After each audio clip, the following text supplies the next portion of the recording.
welcome to this session of the Ancestral Healing Summit with my guest, Carrie Paris. Our topic today is connecting and conversing with our ancestors through divination. Anyone can do this.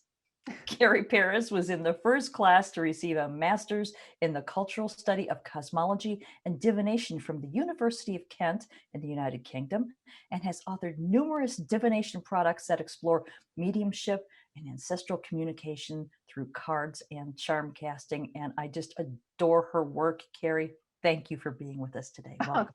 Thank you. It's great to be here. It's always great to talk with you. You know that, especially on this topic. Absolutely, yes. We've got a lot to talk about, but let's just go ahead and dive in. Divination, our topic for today.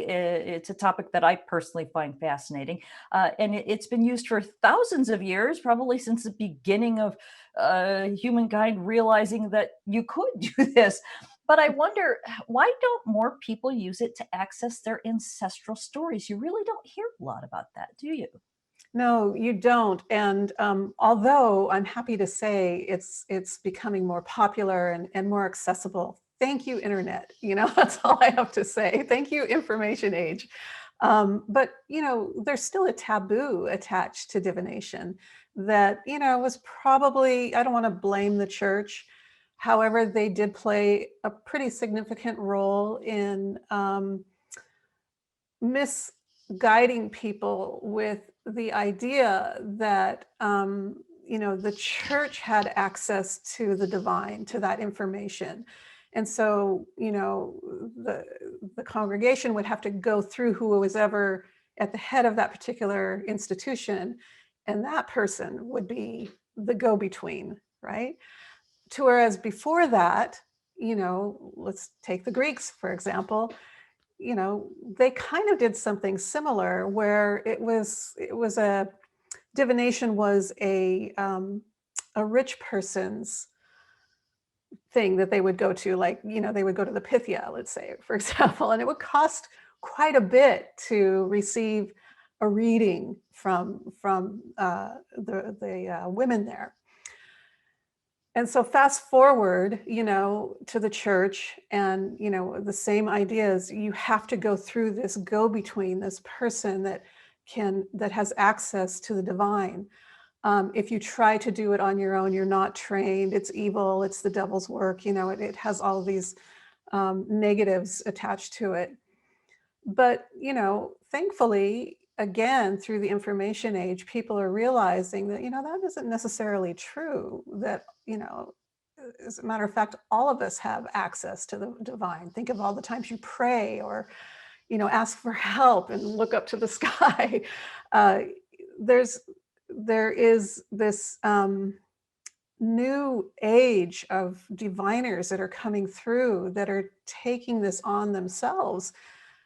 That's, they're great examples that they're showing people that, hey, we can all do this, and we've all been born to do this. So, we don't have to live in fear anymore when it comes to accessing and having a conversation with the divine. Mm-hmm. Yeah, I like the way that we're starting out here, the fact that we can all do this, and that a lot of the fear really was church-based, and we're not religion bashing or anything here. It's just a simple fact that that's the way things went. So, I mean, even simple things of synchronicities or getting license plate messages or bumper stickers, that is basically divination, isn't it? That is a way, it's kind of like light divination. You're not really setting out to consciously, with the intention to divine. These things just kind of pop up. What a coincidence. It's kismet, right? But in that sense, when those things do start showing up more and more again, it's almost like the world is divining for you. Your divination is trying to get your attention. And I always have this great saying in the back of my mind whenever that happens. It's a Rumi line. It says, "What you seek is seeking you." So when you are asking those questions without the intention of divining, even, you just like, oh, I wonder when I'm going to get that job, or I wonder when I'm going to change my relationship or change my way of thinking around that. And then all of a sudden the signposts start showing up because you put it out there. You put it out there. And that's what divination is, quite simply. If you are intentionally doing it, you're putting the question out there to the divine and you're hoping for a response. You're ready to receive it. So there's some real similarities there for sure. Yeah. Well, so when somebody begins divining, for the sake of uncovering their generational stories, what sort of things can they expect? Oh, so much. So on again, if there's that intention, that I am seeking some answers about my ancestral line, usually what follows is, and I should probably say that usually the reason people set out to use divination for some type of answers around their ancestry is because they've probably hit a wall, where, they just can't find any more information, no matter how much ancestry.com research that they've done. Or, this information usually dies with, the previous generations. So, when you hit that wall, what do you do? Do you stop there, or do you seek, that greater information from the divine? And so, divination is a great way to go about doing that. Where you speak, you start communicating with the ancestors, and there are so many different options available for people who are truly interested in making that conversation happen. There's so many tools available for people right now that it's kind of hard not to have a conversation with them. Right. Well, let's go ahead and talk about some of those tools. What are some ways that, let's talk about beginners because, we can get into other deeper subjects, but for somebody who's just learning, what are some things that they can use? So, I'm a big fan of this idea of casting, and basically what casting is, and I've said this before, that I really feel that casting was probably one of the first tools that our ancestors had with divination. And so casting is, it could be called collection oracles or object casting, where you have a collection of tchotchkes, these little pieces of information that symbolize something to you or symbolize something to your family. And you use that and you kind of cast it for a handful of whatever those are for an answer, or you line them up in a pattern that means something to you. For example, I knew we were going to have this conversation, and I collect things all the time, and people give me stuff all the time. And for ancestral casting, I like to use items that my ancestors once owned to continue a conversation with them. And so I have this pair of gold earrings from my grandmother. These were hers. And one is very shiny and gold, and the other one is kind of old and darkened, right? And so when I cast these two, to me, they represent hearing or looking right. My grandmother was very much into her looks. But if the shinier one lands in front of me, I'll take that as a sign of clear listening, really clear listening. But if the darker one is selected and lands in front of me, then I'll see as like, just stop listening to this dark drama. you know? And so you can use anything, coins, shells, keys, um, charms, anything from a charm bracelet, which are always really wonderful, as these kind of jump off points that prompt a dialogue. They each mean something, but whatever they mean can prompt that dialogue for whatever question that you're asking. Well, I like the fact that you're using things that you already own, Yeah. and that you've given them their meaning. Yes. So let's talk about that, how people can do that, because that's really quite simple. It's so simple. And I'm glad you said that because, people usually approach divination as something that, oh, you've got to take years to learn, and there's a set system that's attached to it. But with casting, that's actually not the case. This is user-friendly stuff here.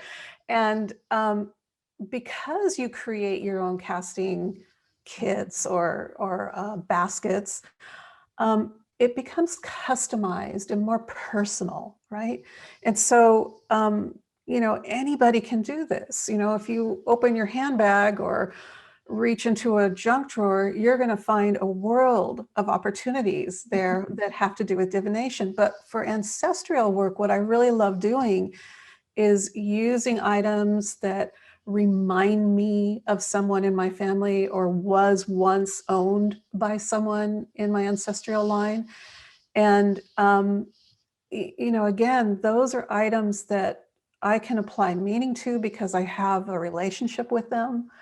And yeah, as long as you keep it simple and not over convoluted with a bunch of esoteric relationships, then it will keep the conversation clear and you will receive accurate insights through that type of casting and divination.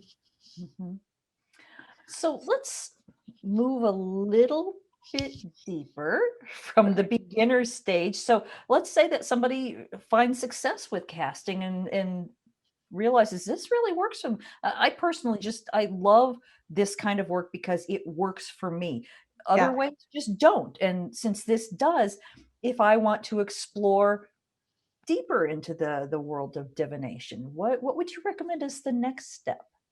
Oh my gosh, there's so many great things that you can do. There's overlays, right? There's always an overlay. So, if, for example, you create your own casting kit, you can, go out and, create or purchase a kit, that has to do with ancestral healing or an oracle, a deck of cards, a regular hand deck of cards, like a playing card deck, works just as well.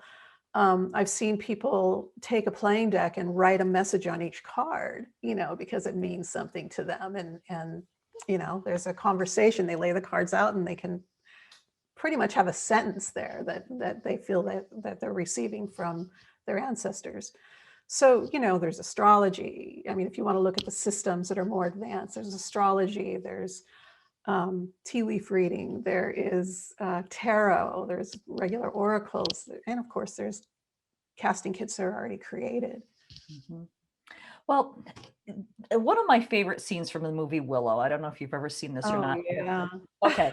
The scene where the High Aldwin is trying to give a message to Willow, and let's consult the bones, and he throws the bones Right. down on the ground, and he looks at them, and he gets this look on his face, and he says, "They're saying nothing to me. What are they saying to you, Willow?" Oh, great. Yeah. So when the bones aren't speaking to you, what do you do? So what I usually teach when people come to that position, and by the way, everybody, the most advanced readers, are that we all have what we call that deer in the headlight moment, where we're supposed to know the answers and know how to navigate the divination, and then something just the blank shows up. So you just have to kind of step back, take a breath. And what I like to ask people to do is just do three things, ask three questions. What is the object or the card or the symbology literally? So again, if it's an earring, right, and it's on the table and I'm just blank, I'll just describe it literally. It's a gold earring, right? Literally. So that kind of breaks the ice. We're no longer frozen, we're talking. And then the next thing that you want to do is take it to another level and you ask, well, what is its purpose? What do people use it for? Well, they use it as an adornment, or, they use it to dress up. These are things that it could start being used for. But then you make it into a more personal thing. The third step is, to ask, well, what does that symbolize for me right now with my particular question? So what am I ready to adore or dress up, or make more presentable in the world. These are all things that you can do. So 3 questions. What is it literally? What is it used for? What is its purpose?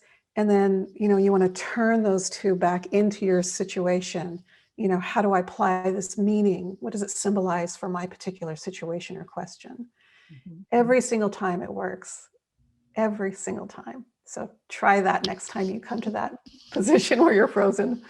All right. Thank you for that excellent advice. Or Let's talk about pendulums. That's another one of my favorites. I actually have, I don't know, like 3 or 4 different pendulums for different purposes. Like if I want to talk to a specific ancestor, I use this one because it's got their favorite stone on it or whatever. So I love a pendulum. What are your thoughts on pendulums? oh well, they're so they're so it's like the teamwork oracle, because you're part of it and it's part of you. You're working together. The energy is like it's a cyclical thing. That's how I see it. And so if you are somebody who's looking for a quick yes, no, maybe, yes, do this, don't do that, stop, go, those type of answers, then pendulums are perfect. But the thing is that you really have to go into that territory of self-trust, because for those of you who have never tried the pendulum before, or even for those who have, I'm sure this feeling where you've got the pendulum and you're holding it and it starts moving for you, and this thought is always in the back of our minds of like, I'm doing this. This is me. And nothing is happening. But if you do that, you test yourself. That's what you really have to do. There's a way of testing yourself in the pendulum. Then and practice, then you'll begin to quickly see that that's another user-friendly tool that anybody can do, and it offers really accurate insights. But you got to practice, right? Just like with anything. Right, right. Yeah. And let me add to that, just because, like I said, I love using the pendulum. One of the things that I learned once I learned how it worked, I discovered that many times when I'm asking the question and it's goes in a circle, like Right. I don't have an answer for you yet. I'm not going to tell you yes. I'm not going to tell you no. If I just be patient, I begin to hear Mm, sentences as opposed to yes, no. And that's because I'm not asking a yes or no question. So yeah. if you learn to connect with the pendulum, it can actually help you establish your own connection with the psychic realm, for Well, lack of a better. exactly. Exactly. And at some point, that's just your jumping off point, right? It's like you are realizing and you're discovering that you're actually doing this. You're actually you're in a receptive mode because you set up the situation, the environment for you to be in that receptive place and for messages to come through. I would go as far to say is that next time, don't even use the pendulum, but go into that space. And that's where we go into that more advanced territory that we were talking about earlier. The pendulum is just the tool for you to be in the receptive mode. So, but try it next time, just see if you can do it without the pendulum and to see if that information is similar, if the feeling is similar. Right. Yeah, that's a good idea. Thank you for that. Sure. Now, I'm getting back to the idea of ancestral communication. I've mentioned this to you before that I'm fascinated by the idea of reading tea leaves. And it feels to me like my ancestors probably did, just because of where they're from in the world and the kinds of, lives that they had. They probably sat around with their friends and sisters and read each other's tea leaves. But as far as learning how to do that myself, it just doesn't click. So, how much do you know about reading tea leaves? Can you tell us anything about that? Well, yeah, I know a little bit about it. I don't know a lot. What I love is that tea leaf reading is just so organic, right? It's just like, I wish I was around at the time. Maybe I was, who knows? Where people decided that the patterns in their cup created an image that sparked some other, way of thinking, that, it's a message, it's a sign, it's a symbol. So basically, tea leaf reading, I feel that anybody can do. Now, there's a lot of nuances and steps, depending on the school that you go to and who you learn from. But basically, if you have loose leaf or even coffee grounds in your cup, then whatever pattern is left in the cup, you've got to ask your question, put your question out there first, will represent a start for you, an answer. But with tea leaf reading, there's all these other steps that are involved, like where the handle is pointed, or where on the cup, the tea leaves are. Are they at the very top near the rim or at the very bottom? All of these things have some kind of significant meaning. Some people just use the cup as a calendar, or they figure out what the days of the week are, and when the timing is going to come about, depending on where the leaves land in the cup itself. So I would totally pursue that even more, and a lot of those symbols, by the way, have kind of translated their way into different card systems, like known as Lenormand, which is the French divination oracle system with 36 symbols, or coffee ground readings, are said to be the 36 symbols that occurred in coffee ground readings first, and then they translated into the cards. So there's all these really great carryovers, where symbols migrate into other systems that are just wonderful. Once you get started, you're going to go down this rabbit hole of divination where everything comes from, and it's really quite remarkable. We're all doing the same thing, Yeah. we're just Yeah. using different tools for it. Right, and I'm glad that you brought up the Lenormand's cards, the symbols, because this is another one that's been around for I don't even know 150, 200 years, and so therefore many of our ancestors probably did use these. So again, I like the idea of using the same types of divination tools that they might have used. Can you tell us a little bit more about the Lenormand deck? Yeah, well, it was really made famous through a publisher that there was a famous French fortune teller named Mademoiselle Lenormand, and she was the fortune teller for Josephine and Napoleon. And so, in fact, there's this rumor that Napoleon threw her in jail or prison a few times because she knew too much. She predicted too many things that he did not want to hear. So after she died, there was a publisher that used her name. This is the original deck that Mademoiselle Lenormand used.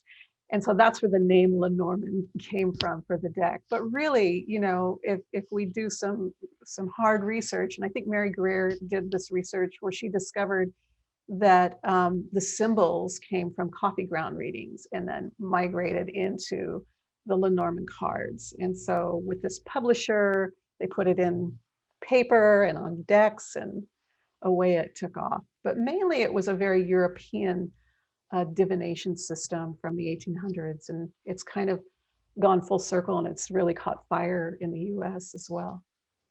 Well, now I also understand that the Lenormand deck, even though there are symbols like the rider, the whip, there are actual pictures that mean specific things. There are also correspondences with a deck of playing cards, so you could even use regular playing cards for divination.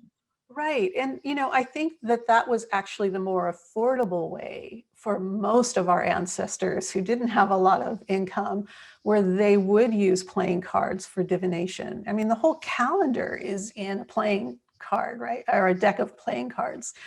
So, and the minor arcana in the tarot is in a deck of playing cards. But, in the 1800s, a hand painted deck wasn't exactly an inexpensive investment. So having just a regular playing deck of cards on some lesser expensive paper, yeah, it was really doable. And the symbols are so simple and so clear. They're single symbols. To whereas with a tarot deck, there's all these beautiful symbols on a card, and you can have a conversation for hours for one card. But with Lenormand, it's 36 single symbols on the deck. So it makes it for very accurate and insightful readings, I think. Hmm. Well, as far as choosing, because I mean, we're just scratching the surface here with the ones that So are true, coming to the top of our heads. How right? does one choose the best divination method for them? Does it depend on their ancestral history, their folkways, or uh, does it really matter? I think that there's a sympathy, you know, there's like this sympathetic understanding and connection that a lot of people have with different divination systems that their ancestors probably had access to. What I find really fascinating is that a lot of people find themselves fascinated by a divination system, not because their ancestors really loved it. It was more because their ancestors were really afraid of it.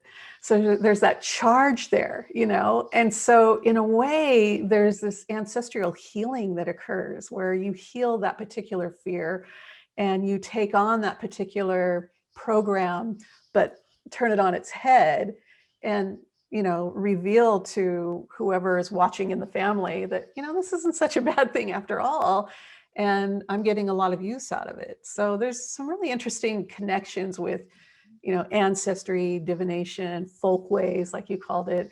Um, what are the norms around these particular topics? Yeah. Well, you really piqued my interest when you just said that it's the ones that they were afraid of Uh, because wow. So how do you then, I guess, because I know exactly what you're talking about, just from that's why I was like, wow. How do you get past that sort of built-in fear? It's in your DNA. You're not supposed to play with this. This is, as you were saying much earlier, we've been told that that's evil. It's the devil and all. When we kind of logically know in this day and age that that's not the case, but that doesn't mean that the fear is not there. How do right. you move past the fear? Because it feels like the fear would block any really good information from coming through. Yeah, it's pretty interesting, isn't it, that even though that fear is there, a lot of people just can't resist, exploring it. And once they take those first couple, they take those first couple of steps or tries at whatever divination system it is. Let's try tea leaf reading for one. Um, they begin to see that it's actually quite user friendly, it's accurate, there's nothing evil happening to them, there's no dark cloud going over their house. But instead, they're receiving answers that they couldn't necessarily get through other means. And Mhm. so, I always say practice, practice, practice, because it's in that relationship that you build through the practice that you kind of befriend this type of information or these particular tools. Mhm. And you might get a lot of flack from your family members. There's a lot of people that still really hide it. Mhm. I've known, I can't tell you how many conferences, divination conferences that I've been to where people kind of come in from out of the woodworks. Privately, they come to these events. They don't tell anybody where they're going, truthfully, where they're going. And they're just in tears because this is the first time, at these conferences that they've ever been able to just talk about what they love and are fascinated with so openly with other people. Mhm. So there's Mhm. still a lot of people that are divining out there, but they're still doing it in the closet, you know? Right. I know that it was like maybe 100, well, let's see, maybe more than that, 120, 130 years ago, where there was this sort of upswelling of charlatan Right. uh, divination, people who were running fake seances and all that. Didn't that have something to do with the fact that people don't trust this tool? Well, sure. And, there's a charlatan in every corner, right? It's really unfortunate because it's really given us a bad rap. The stereotype is just so terrible.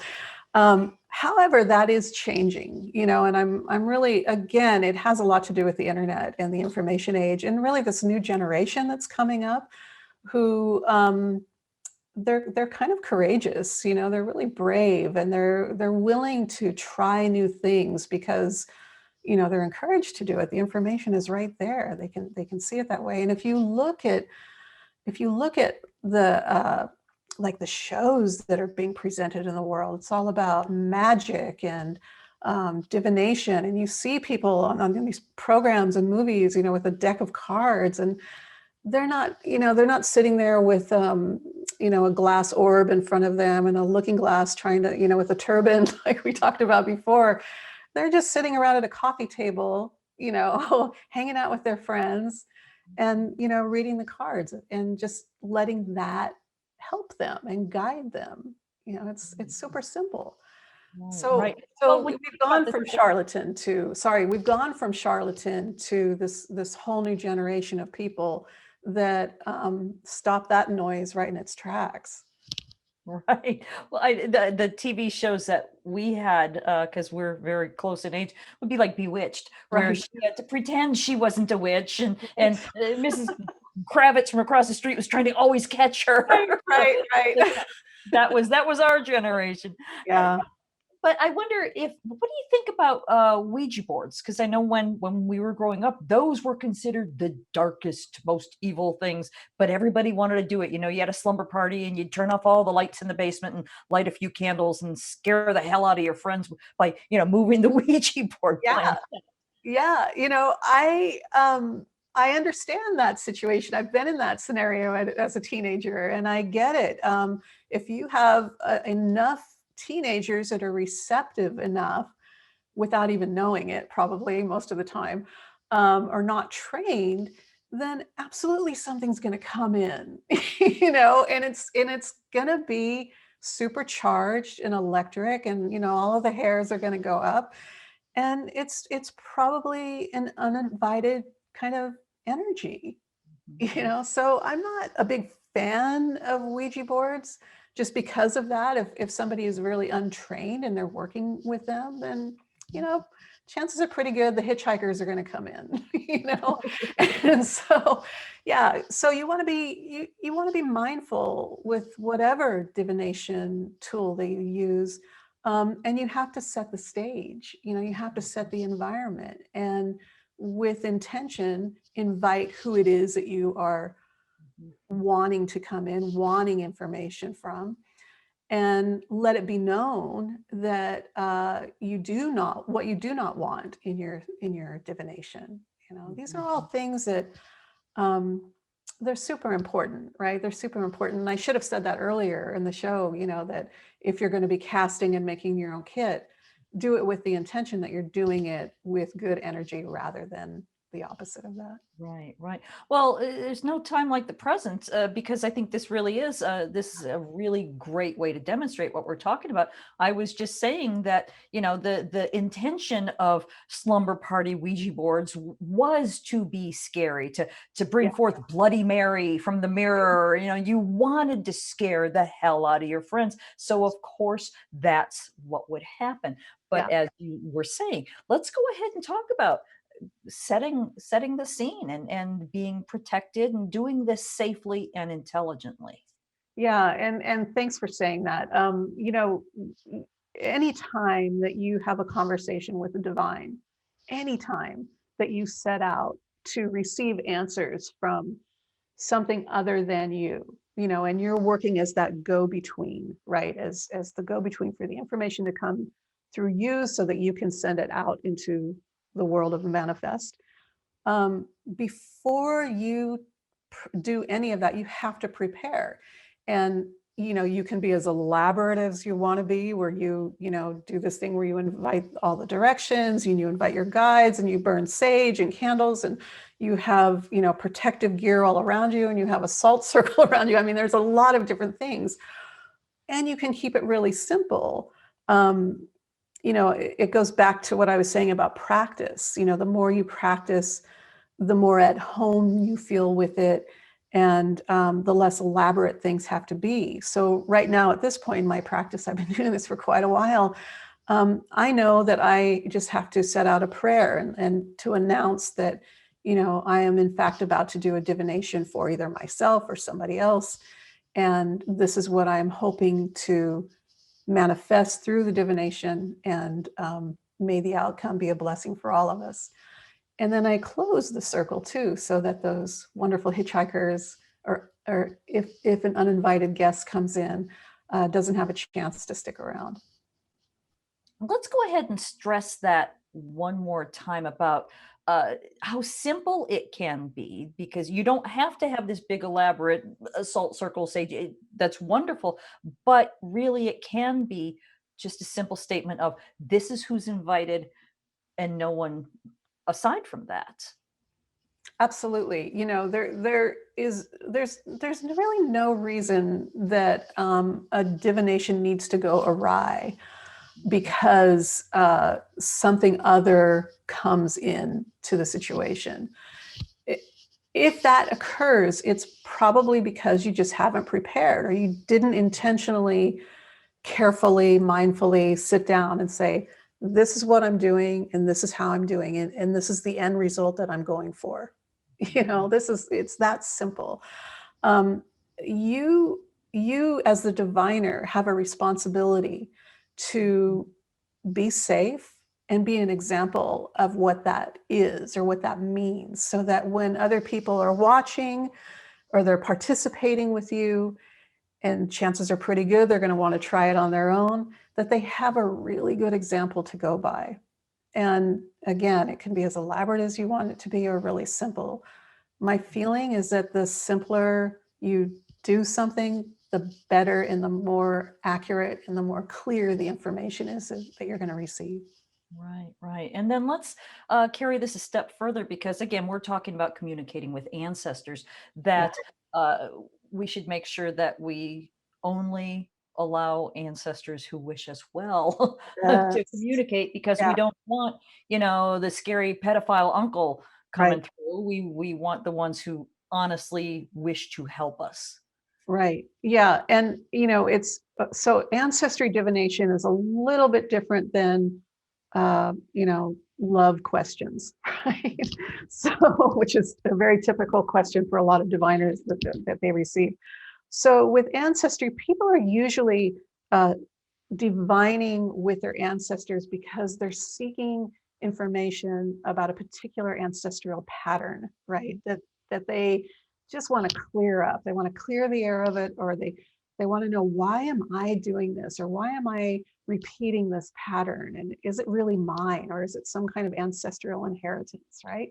So with ancestral divination, you really, just like with any other divination that you begin with, you want to set the stage. And so you want to announce to whoever it is that you're reaching out for, that, just like you said, I am seeking information from my ancestral line that will help me heal a particular ancestral wound, or make clear, this question that's been in our line for generations. I am therefore uninviting, and you can add whatever you want to that. So you've made a division, you've made it clear that you've opened the road for a specific type of ancestral information and ancestral energy to come in, while at the same time you've closed the door for, this very uninvited energy that has no use for your divination Right, or your right. outcome. Right. Yeah. Yeah. Well, I want to make sure that before we go any further, that I mention your website, because you've got a lot of good stuff there. It's Thanks. carrieparis.com. Yep. Why don't you go ahead and tell people what they'll find at your website? Oh, so many things. um, well, there's mostly it's all based on divination, and with Lenormand and tarot and casting. But also, I am very much an advocate for user-friendly divination. I want everybody to be able to divine and get really good results. So I have a lot of free material and free downloads that people can receive from the website that shows them how easy it is to cast and get information. So there's different casting sheets, and there's free decks that you can download, and there's all kinds of great information there. And then also there's kits, there's all these divination kits like what you and I have started, and casting kits and casting information and classes, and yeah. Plenty of stuff. And yeah, let me go ahead and give the web address as Carrie mentioned, uh, because I love her work. So Carrie and I have been collaborating on a divination tool called Generations Oracle, where we combine pretty much well, not all of the above, but many of the tools we've been talking about have been combined. And you can learn more about that at generationsoracle.com. Um, so I'm wondering, before we wrap this up, because we could keep talking for days here, Of course. what have we not covered? What's still niggling in the back of your mind that we haven't talked about yet, if anything? Yeah, I just think that if people are going to divine and do it for the purpose of connecting with their ancestors, to just really trust that even if you don't feel that an answer has immediately shown up, trust in the process, because divination, we always see examples of divination where it shows up on the table, and this instant insight happens, and you've got answers, and you walk away, and you're fine. But divination to me is a continuous thing. Like when I pull cards or do a casting, it shows up on the table, certainly, and answers certainly show up. However, once those pieces are put away, the reading isn't over. It's actually just begun. So you as the sitter get to go out back into the world with this received information. And what I always ask people to do is to look for signs that, like we were talking about earlier, these synchronicities that support the answer that you received. And to me, that keeps the divination alive. And I just love that when that happens. It is great fun. It really does make you sort of perk up and tingle like, Yeah. oh, this stuff works. Yes. Right. I agree. Well, Carrie, it's always so much fun to talk to you. Thank you so much for spending some time with me and Oh, my sharing pleasure. Yeah, I'm really excited to always talk with you, because you and I both love this topic so much. But yeah, thank you. Thanks so much. I appreciate it. All right. Wow. I want to let everyone know, once again, I've been talking to Carrie Paris, carrieparis.com. And I want to thank everyone for joining us. I hope you enjoyed this conversation in the Ancestral Healing Summit.